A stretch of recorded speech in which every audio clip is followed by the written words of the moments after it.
Blending real-time control with turn-based strategy, Valkyria Chronicles sets itself apart from other tactical RPGs, even after more than a decade since its release. While the story, characters, and gameplay are great, does it have what it takes to keep you coming back for more? Let's discuss that. With that being said, hey, I'm Ray, and this is Obsession, a series where we look at if a game truly is worthy of taking over our lives. And today, we're looking at Valkyria Chronicles. Before we dive deep into Valkyria Chronicles, I want to quickly go over what it means to be an obsession-worthy game and the criteria I look at in determining this quality. An obsession-worthy game is a game that begs to be played for hundreds of hours over dozens of playthroughs, even planning to start your next playthrough the second your current one ends. In addition, it's a game that keeps you thinking about it even when you aren't playing, whether it's theory crafting new builds or strategies, or planning out your next route through the game. For me, there are 4 criteria that contribute the most to this. Those are unique mechanics, meaningful build variety, uniqueness of each playthrough, and ease of replay. If a game excels in these 4 areas, then it's likely to be worthy of obsessing over. I test this by playing through enough of the game to get a good grasp of the mechanics, test the build system, and then I restart and do a normal playthrough. This way, I get to experience the whole game while testing a few builds and how easy it is to replay the game. On to the discussion. Valkyria Chronicles was developed and released by Sega back in 2008 for the PlayStation 3. It would later come to PC in 2014, where I would pick it up and sadly forget about it for about a decade. The game is a tactical RPG that blends elements of turn-based strategy with real-time player control of each unit during combat. The game is set in Europa, during the Second Great European War. In other words, this is fantasy anime World War II. You follow Welkin Gunther, a student from Gallia, a neutral country centered between the Atlantic Federation of the West and the East European Imperial Alliance. Gallia, while neutral, is rich with a powerful resource within the world known as Ragnite ore. Due to the untapped power that lies within the land, the Empire invades Gallia, setting off the events of the game. After defending from the initial scouting party, Welkin and his new friend Alicia join the Gallian militia in an effort to protect their homeland from the Imperial invasion. The cast you meet within the militia is vast, deep, and quirky, not always at the same time. The story sees Welkin, now Lieutenant Gunther, leader of Squad 7 of the Gallian militia, gaining the respect of his soldiers, creating a respected name for his unit, and eventually taking a role in politics of the war. While this story arcs through the background of the game, there's a great deal of interpersonal relationships and conflicts that the game explores, and focuses on topics such as racism directed towards the Darkson people, who were accused of being the driving force behind a cataclysmic event in the past in a war against the ancient Valkyrian race. While the politics of the war are interesting, it's these relationships that truly drive the story forward and get the player invested in what's happening in the world. The story of the game technically takes place in the past, more so in a history book, with the player flipping through the book to recount the events. This book is written by an in-universe reporter who accompanies Squad 7 in their campaign against the Empire. I mention this up front since this fact drives many of the game's features, including its menu system and entire art style of the game. One of my favorite parts of Valkyria Chronicles is the gorgeous drawn art style. The reason behind this drawn art style is because the cutscenes are technically pictures and text in the book. While this is not incredibly important, I just really like this aspect of the game and wanted to find some place to share in this video that otherwise focuses primarily on gameplay. The story plays out through these cutscenes, some fully animated, while others are voice-acted text over an animated portrait. Each chapter of the book, however, contains a skirmish or battle that took place within the campaign of Squad 7. These battles are where the primary gameplay of Valkyria Chronicle takes place. This is where the Blitz system, or Battle of Live Tactical Zones, takes place. More on this in unique mechanics. In addition to the battles, you also have a headquarters tab in the book, where a majority of your prep and growth take place outside of combat. In the tab, you can meet new squad members, enlist members into your active squad, research and develop new weapons, gear, and tank parts, train your squad members with experience gained from battles, fund the stories of the book, which unlocks side missions, as well as visit the graves of fallen and seek an audience with the royal court later on in the game. I don't think it's possible to talk about unique mechanics in Valkyria Chronicles and not start off by covering the Blitz system. The Blitz system breaks combat into phases with multiple parts to each phase. To start, similar to many tactical RPGs, there are two phases, player phase and enemy phase. This is where the system kicks in and makes the experience a little more unique. On player phase, you're awarded a certain amount of command points. These are determined by mission and whether certain leadership units are deployed on the battlefield, namely Alicia, Rosie, and Largo. Each command point can be used in a number of ways to perform actions. From the map, you can select a unit to take control of them for one command point. This sees the player transitioning from a top-down tactical map to taking control of the unit chosen directly in third-person action. While controlling a unit, you have a certain amount of stamina that allows you to run around the map. The amount of stamina is determined by unit type. You can even pick a unit twice within a player phase. However, subsequent selections of that same unit will reduce the total stamina you have for that turn. While moving through the map, if you run into range of an enemy, they'll begin to fire at you in real time. This is referred to as crossfire within the game. Crossfire makes the player think about the route that they take to the objectives, as well as utilizing proper cover or even blocking line of sight with your tank. During the turn of each controlled unit, you can make an action. These actions range from firing a weapon, throwing a grenade, healing yourself or another unit, repairing your tank as an engineer, or utilizing a secondary weapon. While in this action, enemy crossfire ceases and allows the player to make their decision and aim their shot. When you fire at an enemy, shots are not guaranteed to hit their mark. In fact, they can land anywhere within the crosshairs on screen. Enemy units can even dodge your attack by falling prone. After your action concludes, the crossfire starts back up, and you can take damage right away. I found these real-time aspects of the combat really engaging, pulling myself in rather than just feeling like I'm clicking on a map and clicking through menus. It kind of creates that sense that you're actually in this war with these units. And something that makes your generic units into actual characters is a system known as potentials. When you take control of a unit, there's a possibility that a potential will activate if certain conditions are met. These conditions can range from being near certain other units, being in a city street versus on a grassland, entering enemy crossfire, among many other possibilities. Once these conditions are met, your character will have a short cutscene and will activate an effect. These effects can range from getting an attack boost or decrease, an accuracy boost or decrease, defense boost or decrease, making enemies unable to dodge your attacks, and so on. Each character has their own unique combination of potentials, and further potentials can be unlocked by leveling your class. More on that in a bit. Going back to the Blitz system, in addition to commanding units with your command points during battle, you can also take control of your tanks. This costs 2 command points to do so. Tanks control similarly to other units, with stamina determining movement distance and a number of actions that you can perform. Where the tank differs is that even turning costs stamina to do so. Also, your tank is armored, meaning that it is immune to most incoming crossfire, unless your generator is hit.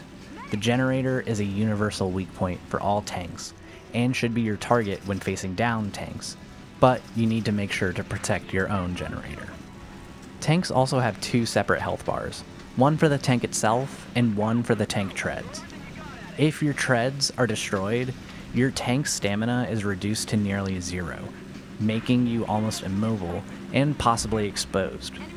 And finally, during your player phase, instead of using command points to control units or tanks directly, you can also issue something called a tank command.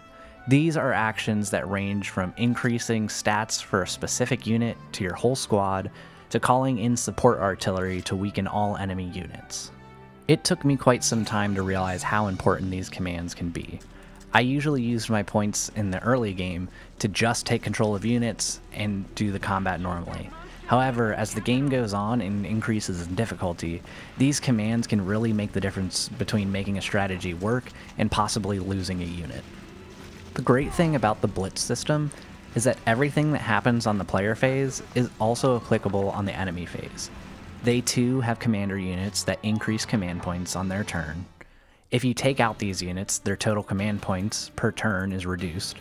Enemy tank commanders can also utilize tank commands, and enemy units can still get caught up in your unit's crossfire during their turn. In addition to the Blitz system, as with any great tactical game, Valkyria Chronicles has its own version of permadeath.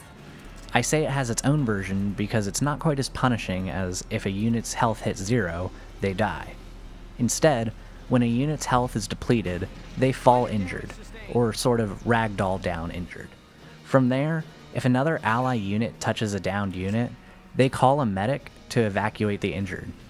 The injured unit can then later be deployed at a captured base as a reinforcement. However, if either 3 turns goes by, or an enemy touches your fallen ally, they die, and do so permanently. This just covers what makes Valkyria Chronicles combat unique. While there are other mechanics outside of combat that I'll go into, most of them apply directly to build variety, which I'll touch on next. Before moving to the next session though, while technically not a unique mechanic, I just wanted to mention that this game's soundtrack is phenomenal. If I understood how YouTube handles copyright strikes, I'd play a sample of the soundtrack for you right here, but you might have been able to hear some of it in the background regardless. Again, not a unique mechanic to the game, but something that I really just wanted to mention and didn't know where else to put this in. On to builds. When it comes to variety, Valkyria Chronicles has a surprisingly high amount. We'll discuss whether it's meaningful or not at the end of the section though. To start off, we'll talk about one of the most common forms of build variety in a tactics game, party composition. For each mission, you're allotted a certain amount of deployment slots for your party comp. Each unit, outside of a tank, falls into one of 5 classes. These are Scouts with high movement but low offense and defense, Shock Troopers, which function as your all-rounder combat units, Mechanics, which are mobile utility units, Lancers, which are your anti-tank units, and Snipers, who have very limited mobility but very high accuracy, damage, and range. Different units shine in various missions, though I will say that when it comes to effective and efficient play, Scouts are by far the most important unit for their ability to get to and capture objectives quickly. Unlike some tactics games that have unique named units, progression happens as an entire class rather than as an individual unit. In the Headquarters tab, you can use experience gained from missions to level up the entire unit type. This leveling not only increases the class's stats, but unlocks further potentials for individual units, and even commands for your whole squad. This system helps permadeath and squad experimentation be a lot more forgiving. However, while forgiving, I felt like this aspect actually took away from the meaningfulness of having such a large and diverse roster. Not to mention that while potentials allow for deep strategy, they're also easy enough to completely ignore, making most units within a class function very similar to one another. In addition to leveling units through training, you can also upgrade the equipment of your squad. This is done through the R&D tab. When upgrading weapons, you're often given an option tree that can take a weapon down one of many paths, including having higher damage, higher accuracy, or a better secondary effect, and so on. You can even capture enemy weapons in combat, or sometimes get awarded unique weapons for accomplishing certain tasks throughout the game. You can then equip individual units with either one of these mass-produced weapons from the trees I talked about earlier, or with one of these unique weapons, making putting them in your squad more worthwhile. This gives a little bit of meaning to deploying one unit over another depending on which weapon they have equipped. However, any unit within a class can use a weapon from that class, so it again takes away some of the meaningfulness. Beyond customizing your individual units and the selection of which classes you use, you have a higher degree of customization when it comes to your tanks. And I keep saying tanks because, a minor spoiler, you actually get a second light tank as the game goes on. While there are certain upgrades to your tank, such as an improved barrel or armor, that just innately make your tank better, there's also optional slottable upgrades that can be added in Resident Evil 4 briefcase style. These upgrades are arguably less about increasing the overall performance of your tank, but rather about fine-tuning your tank to match your playstyle. For instance, a general upgrade of more armor or more health can help any playstyle, while using a slot to increase tread defense can accommodate a more aggressive, possibly reckless playstyle, while slotting in ammo and accuracy upgrades can facilitate a slower, more precise playstyle. The latter is how I decided to play. So, while there are a large amount of options within the game, your tank modifications, the weapon trees you progress down, and which classes you choose to deploy really shape the meaningful aspects of build variety. Individual units and their potentials are fun for those who like to min-max their party, but could easily be ignored by players who don't care as much. I think this is a smart way to make an accessible yet deep tactical game. However, this also means that the mechanic becomes slightly less meaningful overall. To sum up, build variety is high. Meaningfulness within that variety is decent. So let's talk about how Valkyria Chronicles handles subsequent playthroughs. As far as the ability to have unique playthroughs goes, Valkyria Chronicles doesn't do a great job. Not terrible, but definitely far from great. The story of Valkyria Chronicles, while great, is static. There's no alternative endings, no branching pathways through the games, and outside of some skippable side content, what you play through the first time is going to be what you play through the second time. As with most games, Valkyria Chronicles has some opportunity for self-imposed challenges to make a playthrough feel unique.